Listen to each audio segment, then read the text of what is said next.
Wonderful. Thank you again, Chancellor Salgado. Those were such powerful and thought-provoking remarks. I also wanted, and education has been a theme all throughout this conference, and so this is a wonderful place for us to wrap up. I also wanted to take a moment and just recognize the students from City Colleges who were in that video. 3 or 4 weeks ago, Mike Berry sent me an early version of the video, and I can remember sitting in my office with like the many logistics of this conference still not nailed down. And I was so taken aback by how articulate and how they totally understood how the middle class, like a pathway to the middle class, how it mattered. They could describe it in words that I still struggle to be as clear about why we're here and why this is important. But I think one thing in listening today to Chancellor Salgado's remarks that I was reminded, it really was like the hope in what they were saying. And I think that was really a good reason of like why we're here, why we're doing the work we do.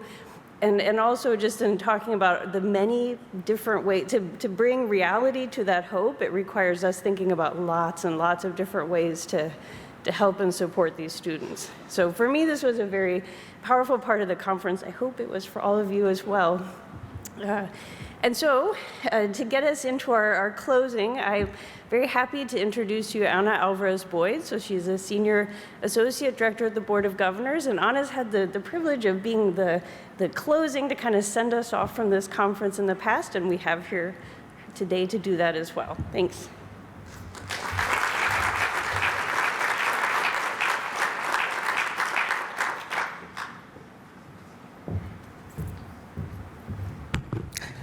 Well, it's been quite a few days. I have 2 roles today as we close out. First, to highlight our learning over the past few days with stories of everyday people living a middle-class life. And second, to lead the chorus of appreciation that is so well-deserved for the team that put together this event and for everyone who has been a part of our comfort over the last few days. I want to start with the latter. And if you will just hold applause until the end, I would appreciate that.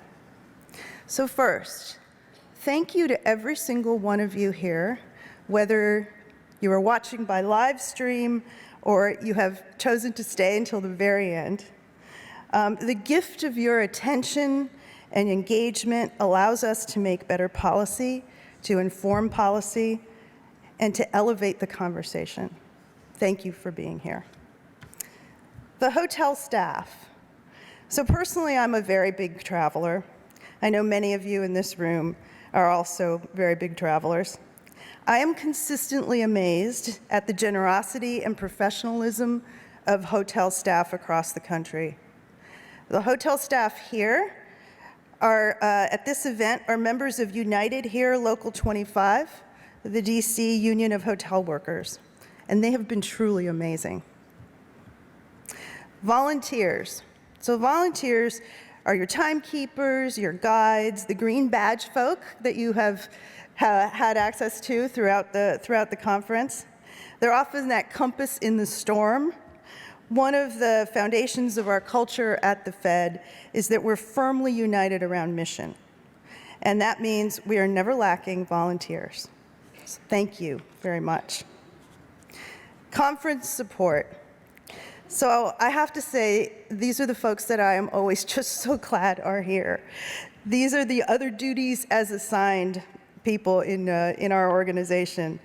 These are the people you run up to in the hallway and say, can you please just help me with this conference? I'd feel so much better if you were there. They are the ones who whisper in our ears and make everything right. A whole bunch of them are in the back of the room over there. The core planning team. These are the innovators, the problem solvers, technicians, the folks that draw the plans, create the demand, and draw in all of the content. They bring vibrancy to the learning environment. So actually, I'd like the core planning team to stand. I think it's important that we give them a round of applause at this point. So everybody who's been on the core planning team.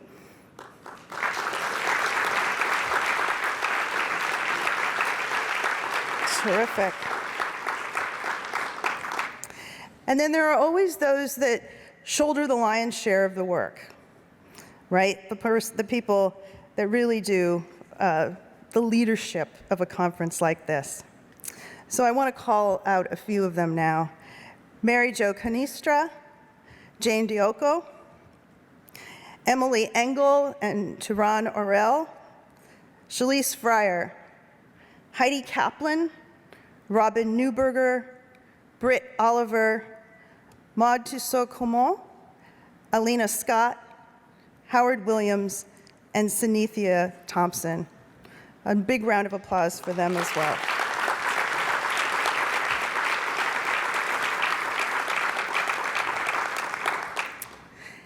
And then the work at the Fed, one of the reasons why I get up every day and work with folks is that I have the most amazing team of thought leaders.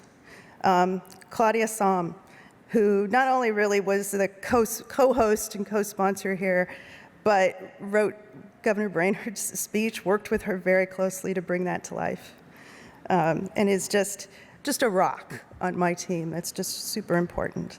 Michael Berry, who many of you may not know, but he also supports our Community Advisory Council and is just so steadfast and wonderful in that role. Thank you, Michael. I believe you had something to do as well with Charlie's speech.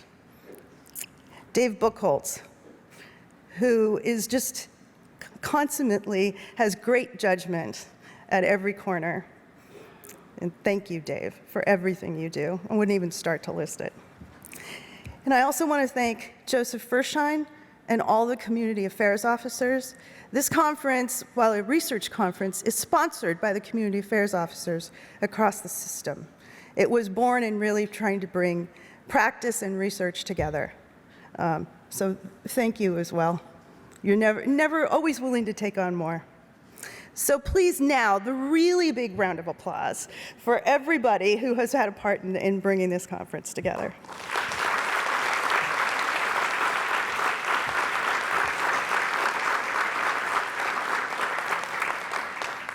Thank you.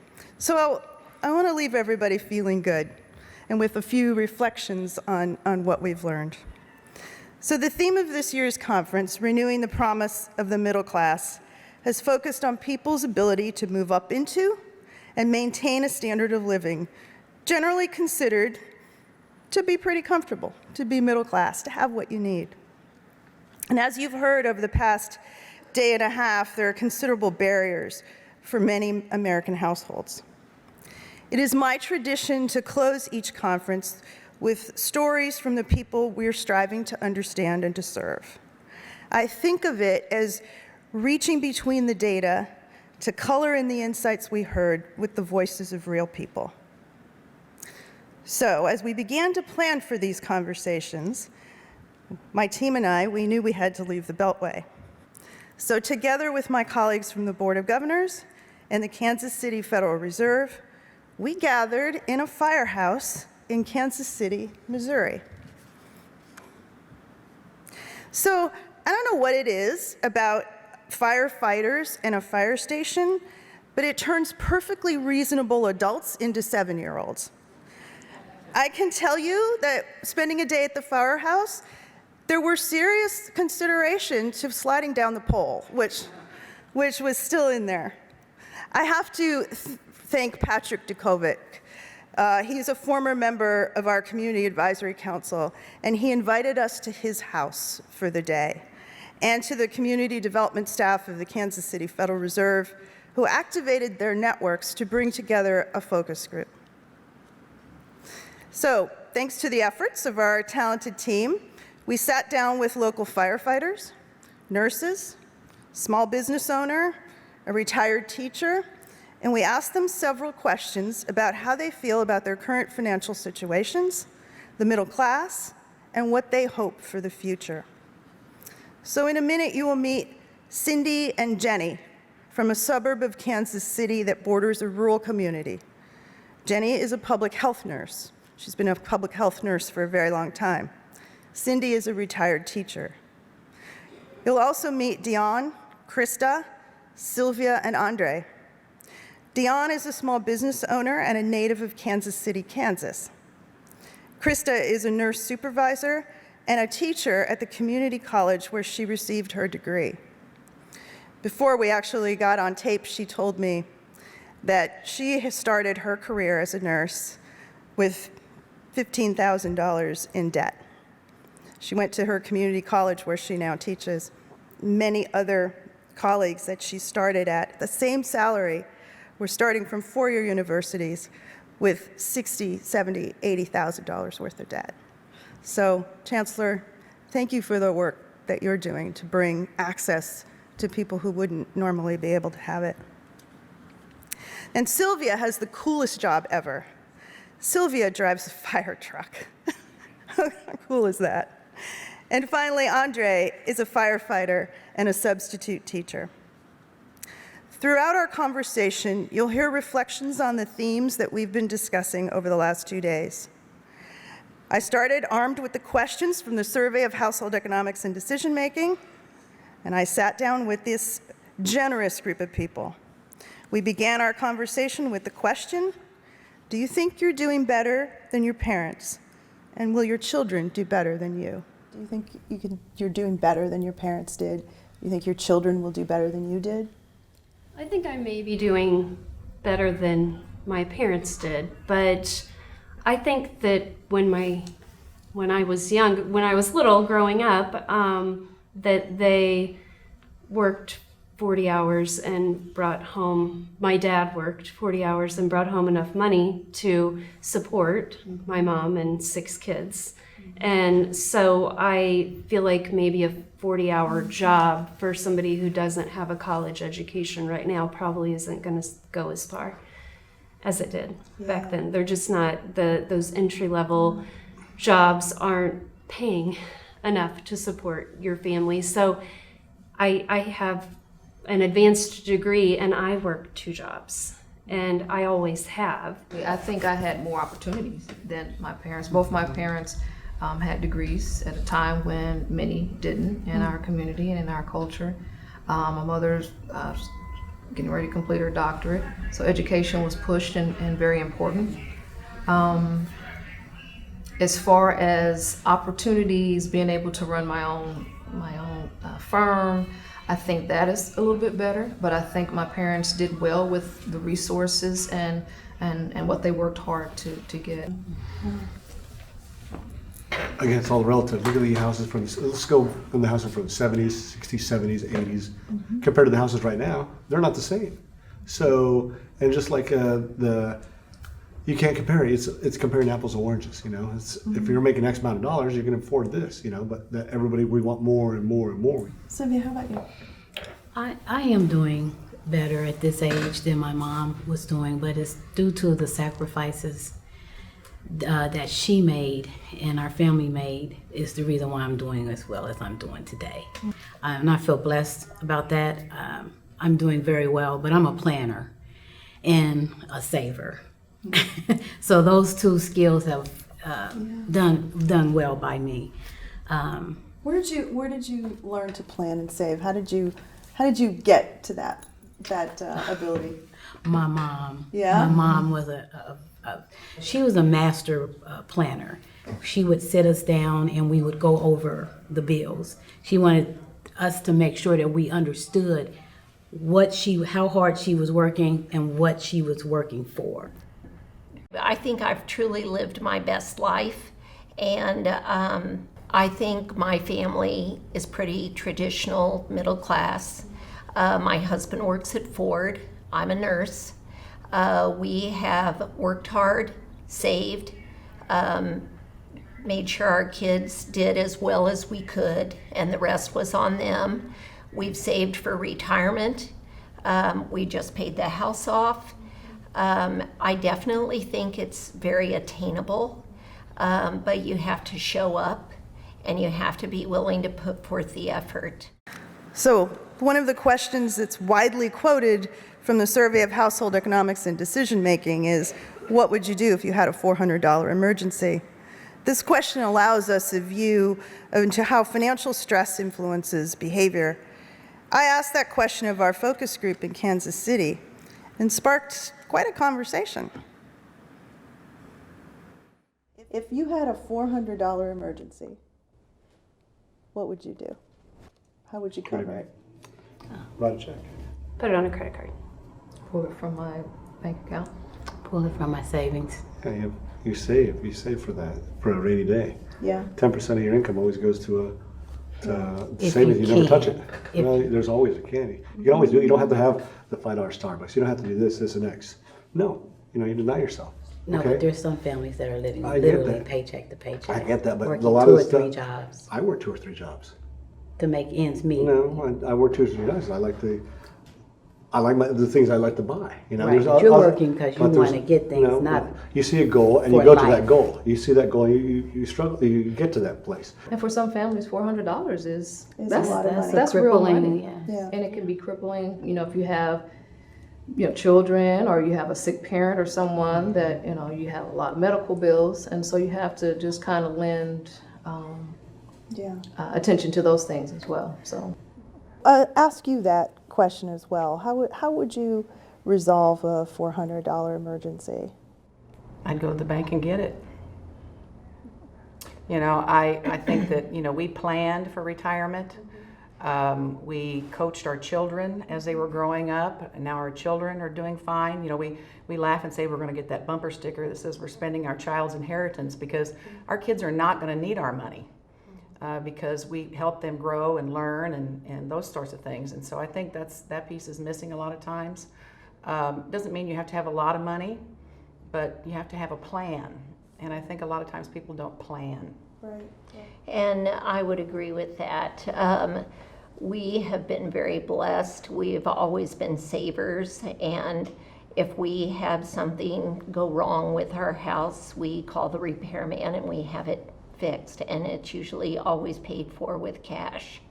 But you kind of learn the hard way, and when you're really young and you don't realize that you need to have that emergency fund in the bank for exactly those things, we weren't that lucky, but we've learned, and that's just how it's been for many, many years now. We're at the age now where you can never have enough in the bank. Right. And do you have liquid? Do you have 401k? When do you need to slow down on one, pick up on another? Different investments, long-term care insurance, which a lot of people, and I don't know how long that's going to be around. I'm caring right now for my mother, who's 90. She is in assisted living. It is really expensive. There are really good facilities, but there are the majority of very poor facilities, and they're all expensive. So that has really kind of gotten me thinking more about long-term care insurance, because it will bankrupt people. One of the important elements that we're seeing in the data now is that where you live and the economic circumstances of your family matters to the likelihood that you'll attend college, gain opportunity, and live more fully in the American dream. The role of family and community wasn't missed by our Kansas City focus group either. Do you worry about the future? Always. Yeah. Always. What do you worry about? Because we're pushing college. Not everybody needs to go to college. Like I said, I substitute teach, and I get yelled at for this. We still need electricians, plumbers, we still need trades. And we're not pushing trades. Everybody thinks college. No, we don't need college. Sure we I do think So you need a postgraduate, some sort of postgraduate education. And to your point, college is not everybody's path. And there is value in skilled labor and the plumbing and all of that he's talking about. But I do believe that we have to have some sort of postgraduate education in order to do anything. You hear on TV everything about there is no more middle class, and we must just fall in that sliver of people that have done fine. And so have most of my husband's work friends. They have done as we have. So It's really more circumstance. You know, do you have parents that have taught you how to save? And do you have parents who encourage you to go to school? And do you have parents who say, you know, let's go to the grocery store. Well, you know, that's a little more expensive than this. Let's learn from that. I think that's, again, it's families, and I think that's where it all lies. I've always been very hopeful. I know that there are problems in the world, but I think people in general are good. I think sometimes they stumble, but I think in general people are good. You know, I look forward to personally to being able to travel and see my grandkids grow up and be healthy and happy and be a part of their lives. So that's really what I look forward to. I love my job, which is really very fortunate, I think. I've done it many years. I don't see myself retiring anytime soon. I also am a very positive person. I think most people are good, even though we have differences that can be radically different. And I think most people want to live in a good community. So many of our families are having problems with substance abuse, and you know, they aren't able to give their kids what they really need, and that's a good foundation. I've always felt that family is the most important thing, and having a strong family, and I think we've just gotten away from that over the years. I am deeply grateful for the generosity of our focus group participants. They allowed me, and I hope that they allow you, to humanize the questions that we've been grappling with and to deepen our understanding. We've had a dynamic dialogue for the past few days. I'd like to leave you with a few questions for reflection. I know there's a lot to unpack from the conversations that we've been having. So, informed by the research presented here, what does it mean to be middle class? What do we want young people to know about the costs and the benefits of an education and the pathways for different ways to get to an education? How can we collectively work to open the pathways to the middle class? How can we bridge the gap between urban and rural prosperity? And finally, what's our vision for a future without racial inequality, income, education, and opportunity? Over the years, I've seen slow but steady progress in the community development ecosystem. I have faith that we can grapple with these tough questions and we can win. So I want to thank you again, offer you safe travels, and I'll see you in 2 years.